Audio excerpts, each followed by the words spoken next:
Here is the beginning of your journey to become a drone pilot. It is divided into a few sections here. So the first one we'll cover briefly, which is to become a certificated remote pilot for first-time pilots. To get to this page, you can type it in or just do a search, become a certificated remote pilot at FAA.gov, and you should be able to come up with this page. So briefly going over first-time pilots, you need to read this stuff, and this is what you need to comply with. What this video is for at this point is to alert all pilots that already have a Part 61 certificate, such as an ATP or a private pilot, or even I think recreational pilot, whatever is governed under Part 61 and issued under Part 61, then this, if you have one of those, then this is what you need to comply with. And the thing I'll point out first is that you don't take the 107 test, you just have to complete a Part 107 small UAS initial online training course, as well as some other requirements. So don't prepare to take the 107 exam. Instead, in fact, don't go pay the 175 or whatever. All you have to do is click here, and it goes to FAA.gov, small 107, small UAS initial for Part 61 pilots. Enroll in the class. The course overview, introduction, course content, resources, glossary, and course review. Enroll in the class. Alright, so I'm just going to go ahead and put my email address in there, and your password will be hidden as you type it. Well, let's see. I'm not sure if I'm going to be able to do this. Email and password. Don't have an account. Okay, yeah, this is your FAA account. So anyway, I need to go get that information and then log in. But then you just take the course, and you can see right here, if we backtrack here, it says here, actually let's go back one more.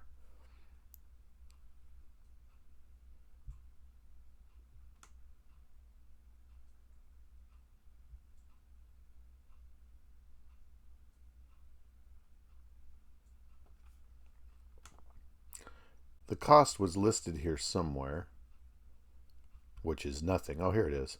So Part 107 small UAS initial, which is not a test, I don't believe, but you just do it right here, even if it is a test. But it's a course, and there's no cost. So that's the good news. You can do it right on your computer. So let's go back to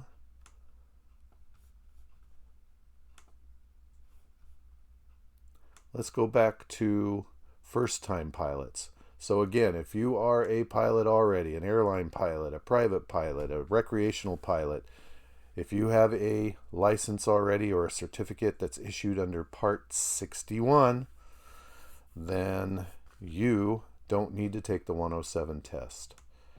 So first-time pilots.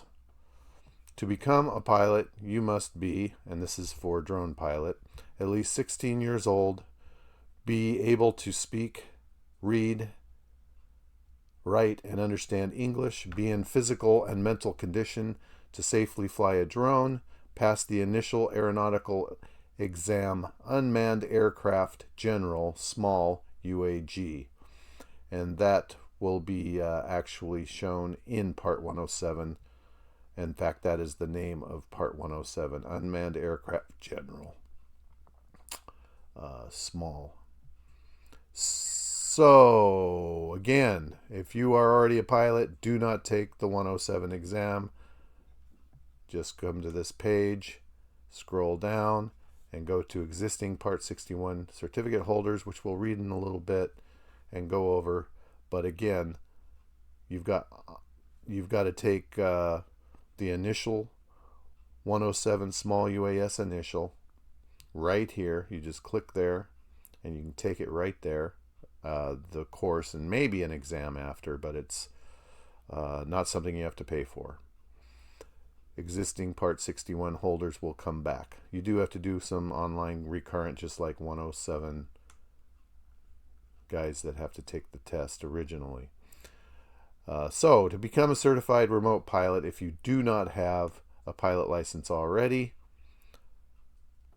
we've read this amount, or this area. Requirements for remote pilot certificate: must be easily accessible by the remote pilot during all UAS operations. Certificate holder must complete the online training course every 24 months or maintain aeronautical knowledge recency, to maintain aeronautical knowledge recency.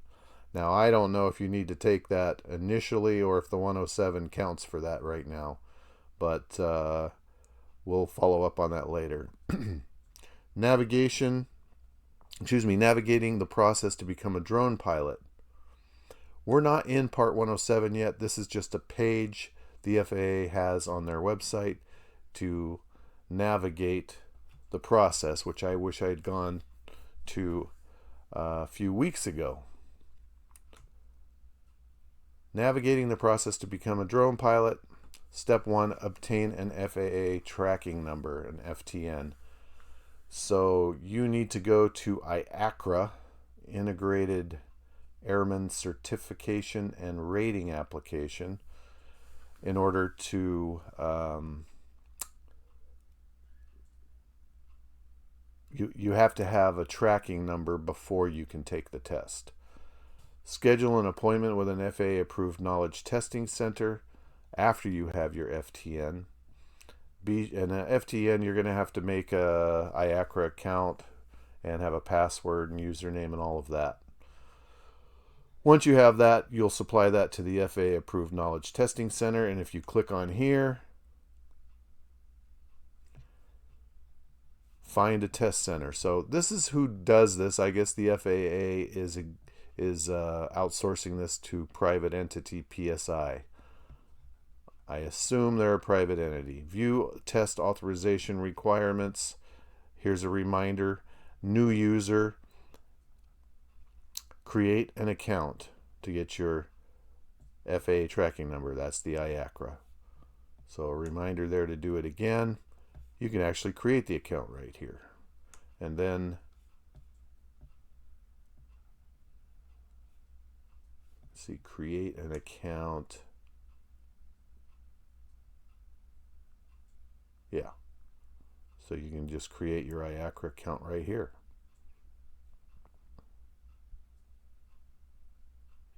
And if you've already got an IACRA account, you probably already have a Part 61 certificate. If not, then you already know what an IACRA account is. Maybe you've been dealing with something else that I don't know about that you would need an IACRA account for other than Part 61 certificates. There's also an option here to call toll-free customer service representative for any questions. Interested in helping FAA develop your high-quality certification test? Then PSI needs your help. All right. So, view test authorization requirements. FAA Airman Knowledge Testing Matrix. Airman applicants who do not already have an FTN should establish an FTN by creating a profile, which we just were on the previous page. You could click there and do so. And if you need help, call the 800 number. Acceptable forms of identification. You can read that. U.S. citizens and resident aliens. Read that. U.S. non-U.S. citizens. So if you have any question what you need, go ahead and read that. Just pause the video. By the way, this video should have a closed captioning option in case you want to see the actual words I'm speaking.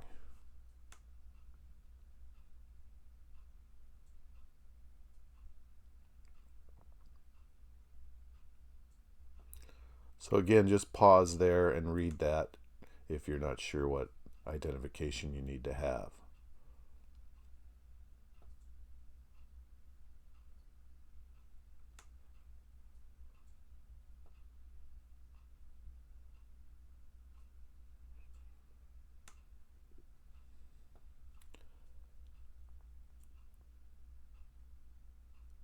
And read this if you're it's related. Age verification. Read that. Just pause this page and read it if you have any questions about some of these items.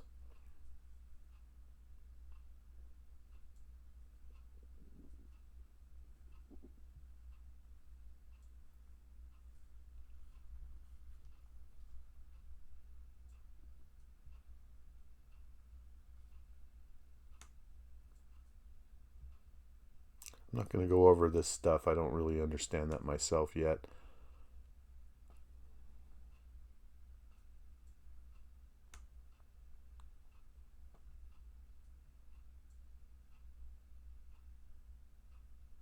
We have some reference material links here. So for studying, you can actually come here.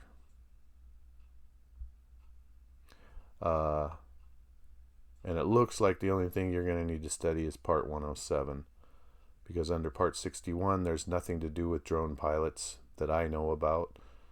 63, certification other than pilots, there might be something there. Certification airmen other than flight crew members, could be there too. 141, schools, pretty sure that's not going to apply to you. CFR Part 147, aviation maintenance technician schools, there could be some drone stuff there. U.S. pilot wishing to obtain a Canadian license or Canadian pilot wishing to obtain a U.S. certificate should review this advisory circular. And for those that aren't aware of what an AC is, an FAA advisory circular, you can go to the FAA.gov and see all the circulars. They're not regulations, but they're regulatory in nature, I think I can say. They're best practices or just information about a particular subject. For example, if you want to have a electronic flight bag, an EFB, in your cockpit instead of paper charts, there would be an FAA advisory circular about that. I believe there's also maybe some Part 91 regs regarding that. But lots of advisory circulars that can give you lots of information, and maybe there's some about drones in the advisory circulars. But this particular advisory circular is about Canadian to U.S., U.S. to Canadian certification process. Acceptable forms of applicant address verification. Pause this if you need to read that. Other acceptable forms of applicant address verification. If you're not on the website following along with me, just go ahead and pause this. It looks like some more Canadian conversion stuff here.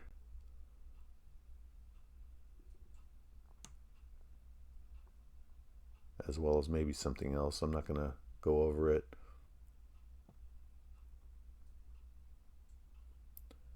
If any of this looks interesting, pause and read over it.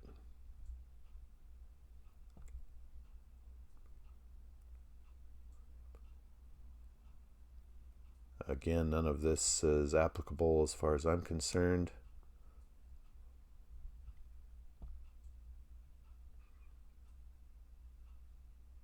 If you fail the test, then it looks like you'll come here to see what to do next. It looks like a 30-day waiting period is required before retesting. If the applicant presents a failed AKTR, I don't know what that stands for. Okay, it stands for Airman Knowledge Test Report.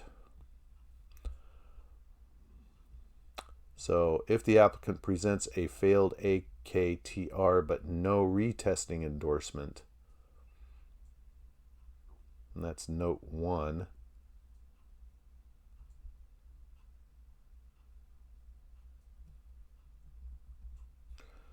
retests do not require a 30-day waiting period if the applicant presents a signed statement from an airman holding the certificate and ratings sought by the applicant. This statement must certify that the airman has given the applicant additional instruction in each of the subjects failed, and that the airman considers the applicant ready for retesting. By the way, if you missed in the beginning of this video, what we're going over right now is the 107 test requirements for airmen that do not have an air certificate already, or pilot license as it's called, for under Part 61. So recreational pilot through airline transport pilot, private pilot, all that.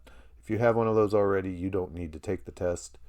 Go to the top and follow the directions that say, let's just go back up there for a second.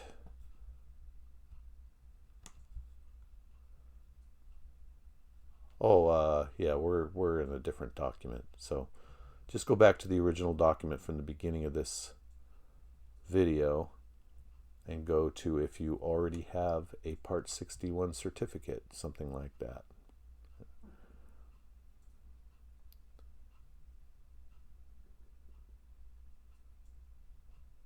I don't see that any of this is pertinent to most people. By the way, if you need a question answered, you can put it in the comments and I'll try to address it.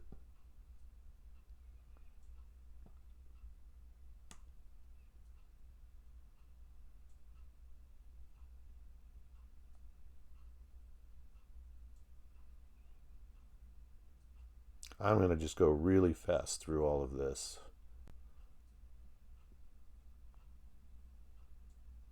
This is obviously not just for drone pilots.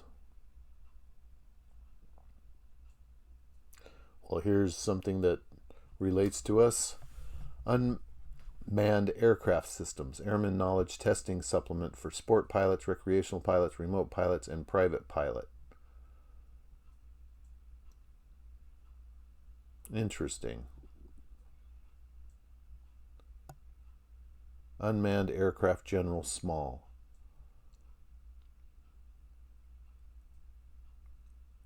Authorization for the UAG test requires no instructor endorsement.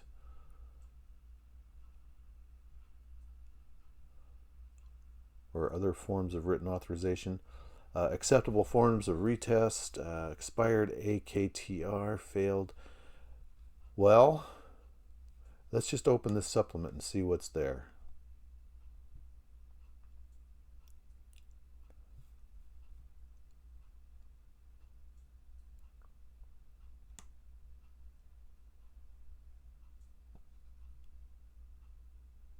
So remote pilot.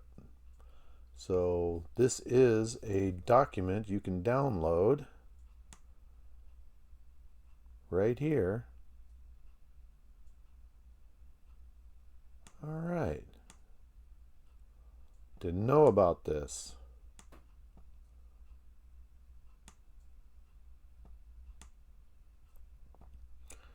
So contents. Chart excerpts. Let's see how it's presented. I wonder if it's all one document for all of the above applicants. Oh, excellent. Okay, so you got a sectional chart legend, which is, if you actually have a sectional aeronautical chart, this will all be on there. So go and download this. This will be good information to help you pass the 107. And for pilots, that already have a 61, you probably want to look at this stuff, because if you're not a CFI teaching private pilots, you're probably not up on all this stuff. This video will be the first in a series. I don't know how many we'll end up with, but to go over the entire Title 14 Part 107.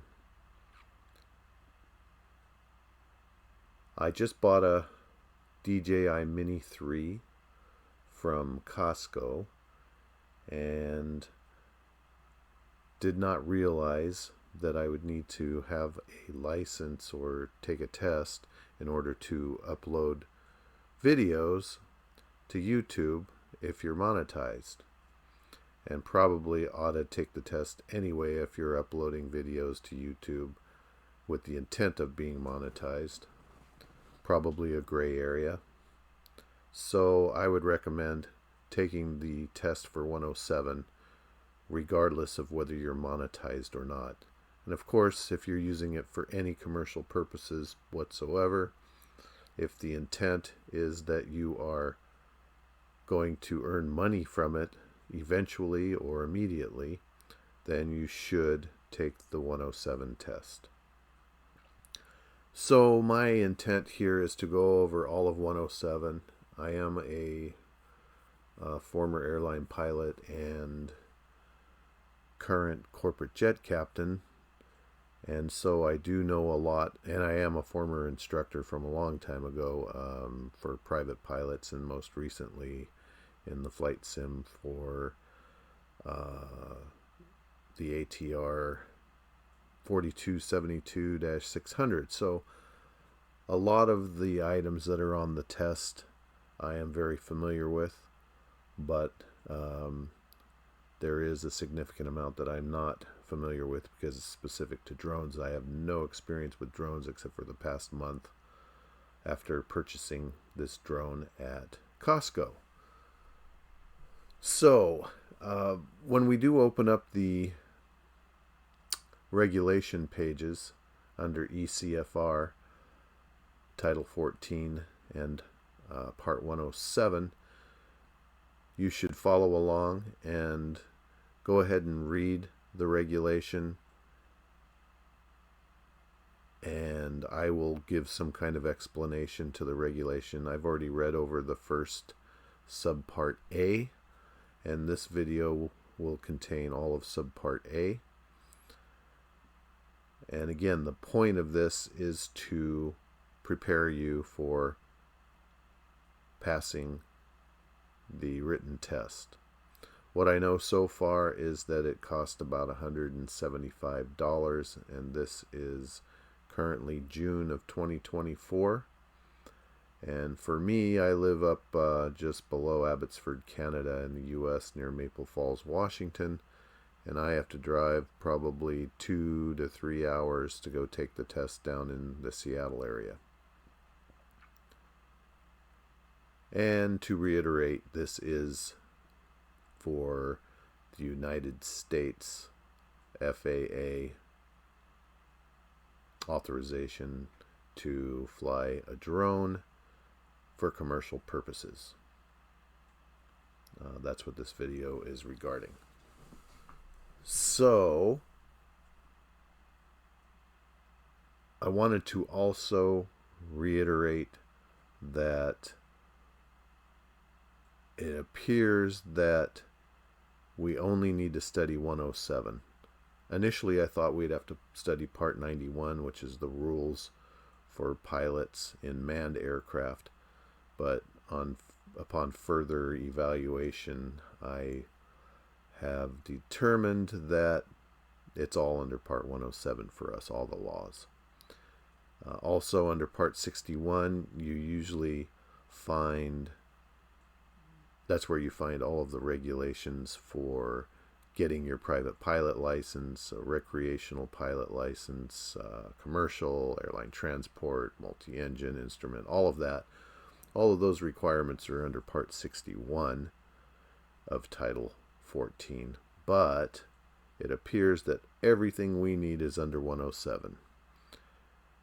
If we determine later that there are other areas that we need to study outside of 107 to pass the written test, we'll cover that. But for now, it looks like all we have to concentrate on is Title 14, Part 107. Okay, let's go ahead and talk about the one I bought and what I know so far about it, the DJI Mini 3. I did not buy the Mini 3 Pro, and that's what this one's showing. So let's see, Mini 3 bundle here. This is not the one I bought. Well, actually this is. It says Pro Drone Bundle, $649. I did not pay $649. But it looks like the same controller. Oh, this has a 3 battery pack. I wish I had that. Yeah, that would be nice, but not for $649. Maybe gives you. Okay. Wow, we can take a look at it like this too. So, well, disregard that. Anyway, this is the drone I have. This is the controller I have, and I have to use my cell phone and attach it to there.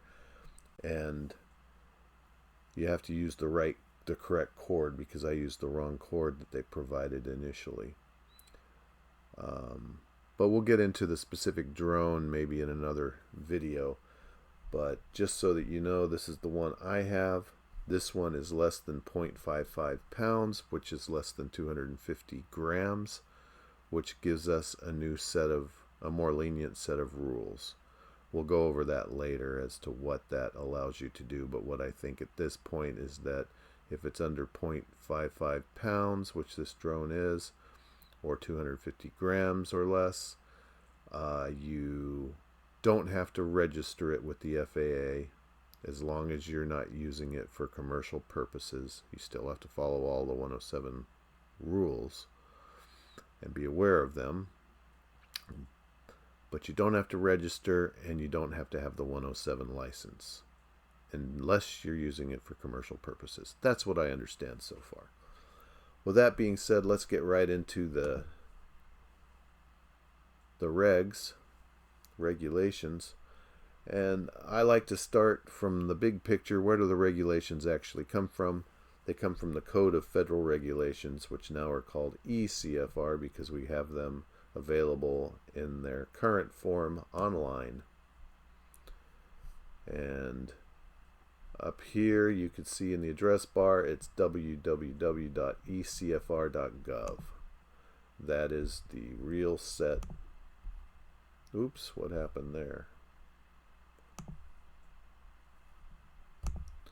Okay, ecfr.gov.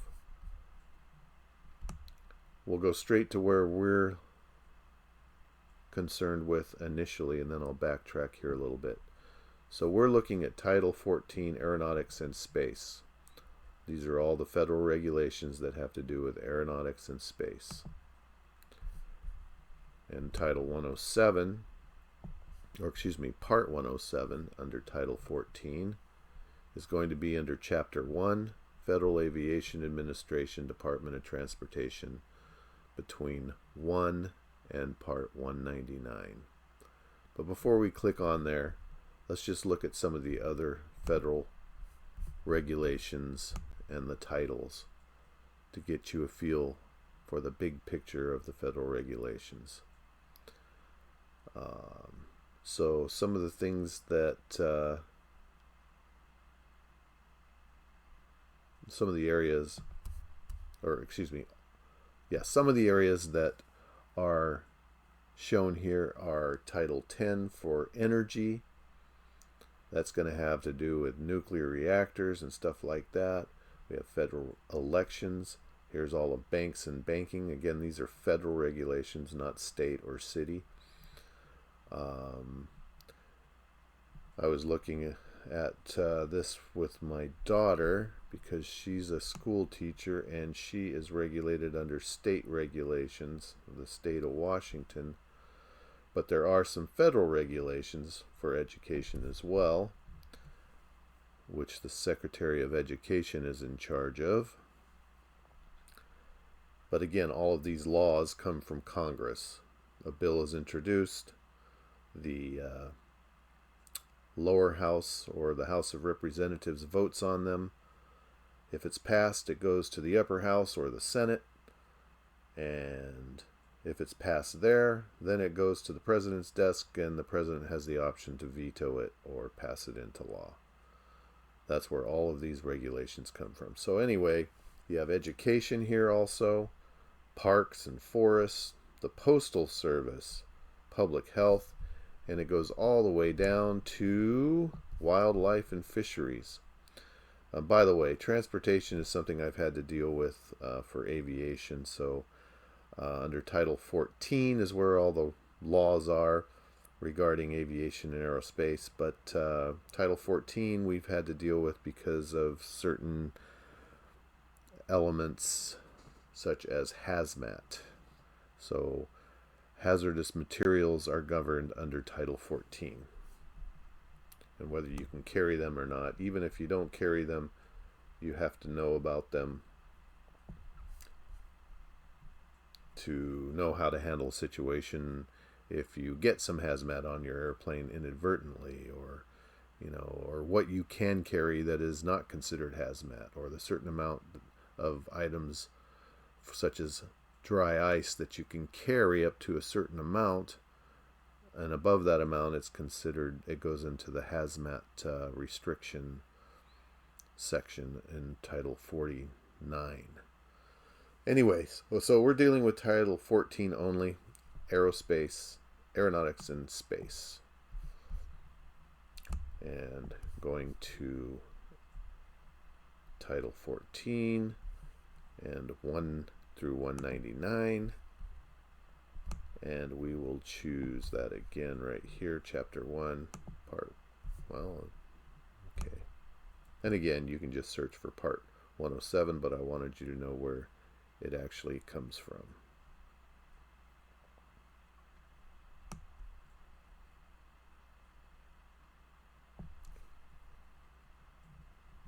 And here is where 107 will be under Subchapter F, Air Traffic and Operating Rules.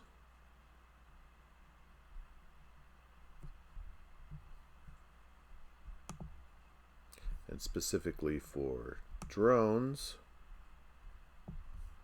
we're down here at Part 107, Small Unmanned Aircraft Systems.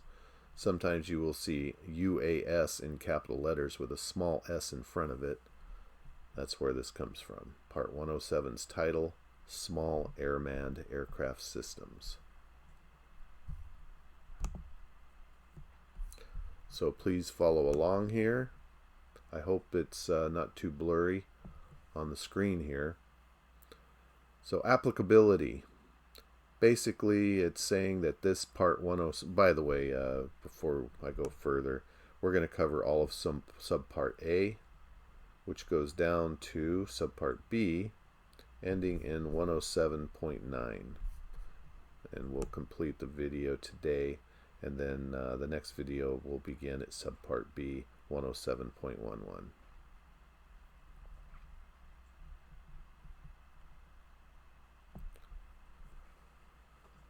So this section, or this entire Part 107, does not apply to air carrier operations, which are like airlines or air charter operators that carry passengers or freight or have some other operation that's governed by the air carrier. It does not apply to them, basically manned operations. It does not apply to any aircraft subject to the provisions of 49. Part 49, I believe, is what they say, or what they mean to say. It does not apply to the holders of an exemption. I don't think this is something we need to worry about. Just know this for the written test in case it comes up. And for any operation that a person elects to conduct under Part 91. So if you're flying under Part 91, which is manned operations, this Part 107 does not apply to you at all. Okay, let's go to part 107.2.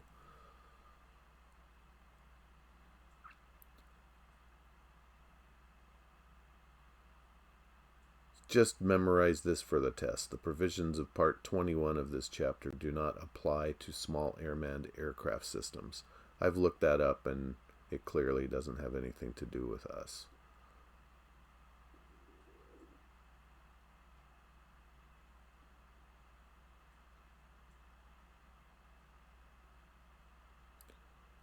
But it does say, let's see, let's just read it. The provisions of Part 21 of this chapter do not apply to small unmanned aircraft systems operated under this part, unless the small unmanned aircraft system will operate over human beings in accordance with Part 107-140, which we'll cover later. Part 107.3, we have some definitions, not too many of them. If you have to go ahead and read these yourselves. I'm just going to go over a couple of them that might not be clear.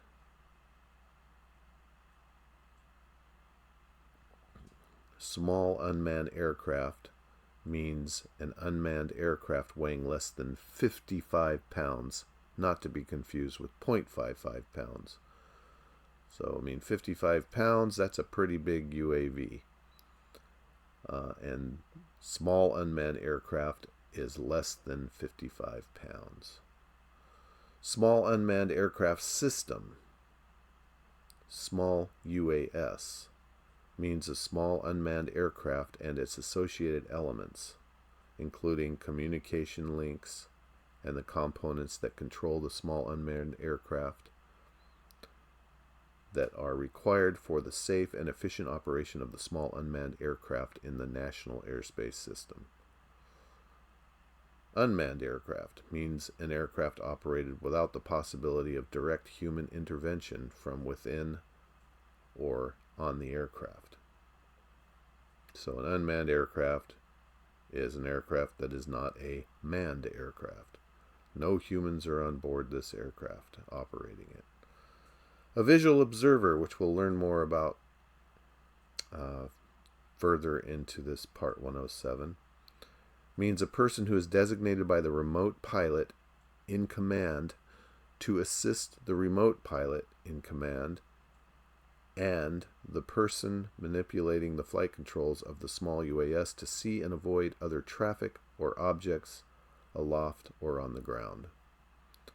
So a visual observer would be an extension of the pilot in command to help him avoid other objects.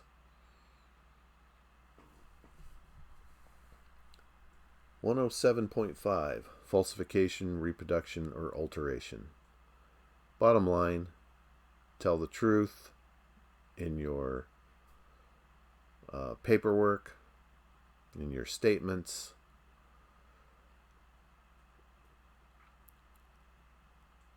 I just think you ought to read this one on your own time and memorize it for the test.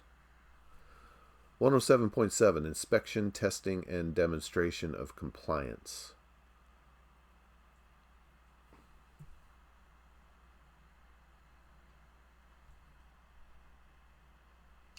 This would be a good one for you to just read.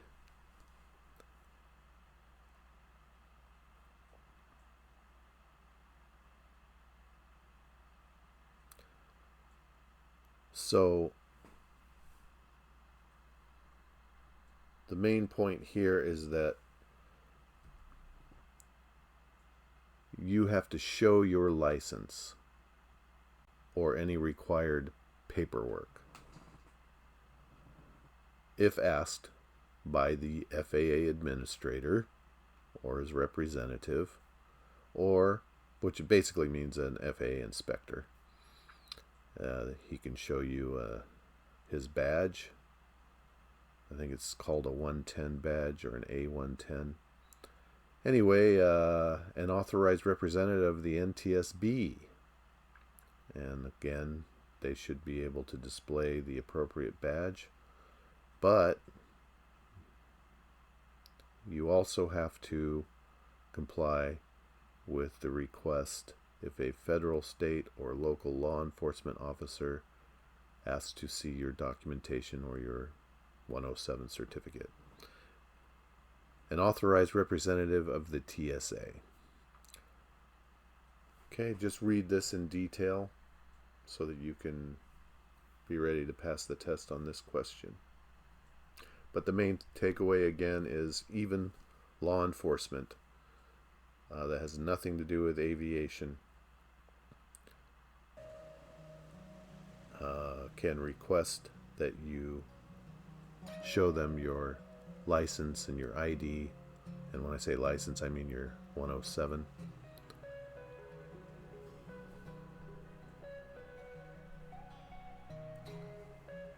.9 safety event reporting. Basically, within 10 days, if you've injured someone, basically if they've had to go to the hospital, probably they've lost consciousness, and again it says serious injury, so it is subjective there. Obviously a scratch is not something that's going to require you to make a report to the FAA, but you know, if you determine it's a serious injury, I think if they went to the hospital, definitely you have to report it. So, and damage to any property that does not exceed $500, you do not have to report. But anything over $500 to the property, any value over $500, if it is damaged to that extent, needs to be reported to the FAA within 10 days. Blah, blah, blah. Excuse me for screwing that up. Okay, we're at subpart B, so that concludes this video. We'll see you in the next video, and hopefully I have put it up in the end screen. If it's not there, it just means I haven't made it yet. I am studying to take this test myself, and I'm going over this, and I figured I might as well go over this on a video so that we can do it together. Thank you. Oh, and please subscribe. And if you can, if you liked this, please like it, and please share with us where you're watching from, and please click on the notification bell so that you can be notified when the next video in this series is available.